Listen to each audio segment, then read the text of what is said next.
अरे इनका न भावेला बाबा के कमंडल। वाह वाह वाह, उभर गईली एगो औरी रानू मंडल। बहुत सुंदर। अरे उभर गईली एगो औरी रानू मंडल।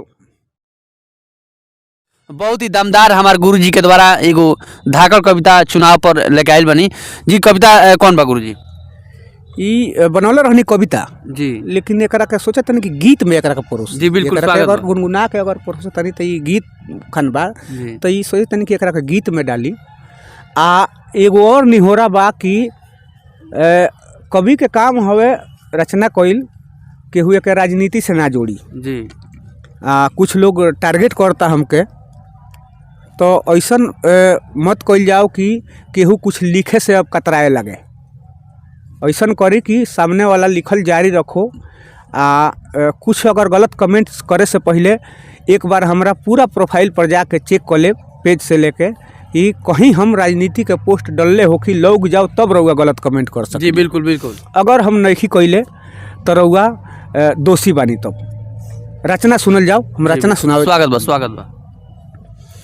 हर मिलल होई रुपया इनके बंडल अरे उभर गईली एगो और रानू मंडल। वाह वाह वाह। आहे उभर गईली एगो और रानू मंडल। मिलल होई रुपया इनके बंडल उभर गईली एगो और रानू मंडल। अरे उभर गईली एगो और रानू मंडल। अरे इनकरा दिमागे में बाउरे बाटे भरल। इनकरा दिमागे में बाउरे बाटे भरल। हाथ गोड़ धो के बाड़ी पीछे केहू के पड़ल। अरे इनका न भावेला बाबा के कमंडल। वाह वाह वाह। उभर गईली एगो और रानू मंडल। बहुत सुंदर। अरे उभर गईली एगो और रानू मंडल। अरे बोलला पर लागेली टिप का चुआवे। खूब मगर मोछ वाला आंसू बहावे। बोलला पर लागेली टिप का चुआवे। खूब मगर मोछ वाला आंसू बहावे। अरे लगता अकेले ही हिला दी है भूमंडल। वाह वाह। उभर गईली एगो और रानू मंडल। अरे उभर गईली एगो और रानू मंडल। ई हो गीत गावतारी ठाकुर सोहाती। ई हो गीत गावतारी ठाकुर सोहाती। अरे खपी हनी के करा घरे 7:30। हाँ बिल्कुल बिल्कुल। खपी हनी के करा घरे 7:30। अरे सांसद में घूमी हन पेनी के हाई हिल के सैंडल। बहुत सुंदर।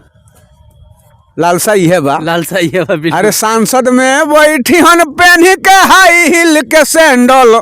उभर गईली एगो और रानू मंडल।